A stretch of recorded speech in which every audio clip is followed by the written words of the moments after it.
তামিলনাড়ুর মুখ্যমন্ত্রী হিসেবে শপথ নেয়ার ৪৮ ঘন্টার মধ্যেই বড় প্রশাসনিক চমক দিলেন অভিনেতা রাজনীতিক থালাপতি বিজয়। রাজ্যের জনস্বার্থ ও সামাজিক সংস্কারের কথা মাথায় রেখে একসঙ্গে ৭১৭টি সরকারি মদের দোকান বন্ধের ঐতিহাসিক নির্দেশ দিয়েছে তার সরকার। মঙ্গলবার এক বিশেষ আদেশে এই সিদ্ধান্তের কথা জানানো হয়। সরকারি নির্দেশনায় জানানো হয়েছে, মন্দির, মসজিদ, গির্জা, স্কুল, কলেজ এবং বাস স্ট্যান্ডের ৫০০ মিটার ব্যাসার্ধের মধ্যে থাকা সবকটি মদের দোকান আগামী ২ সপ্তাহের মধ্যে হয় সরিয়ে নিতে হবে, নয়তো চিরতরে বন্ধ করে দিতে হবে। মূলত তামিলনাড়ু স্টেট মার্কেটিং কর্পোরেশন বা তাসমেক পরিচালিত দোকানগুলোই এই নিষেধাজ্ঞার আওতায় পড়েছে।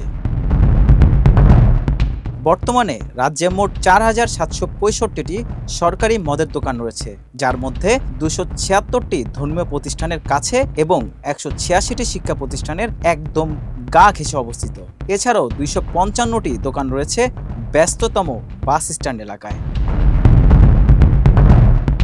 সরকারের এই সাহসী পদক্ষেপে সাধারণ মানুষ ও নারী সমাজ খুশি হলেও চিন্তার ভাঁজ পড়েছে প্রশাসনের কপালে। কারণ তাসমেক রাজ্যের রাজস্ব আয়ের অন্যতম প্রধান উৎস। বিপুল পরিমাণ এই আর্থিক ঘাটতি সরকার কিভাবে সামাল দেবে তা নিয়ে এখন চলছে জোর আলোচনা।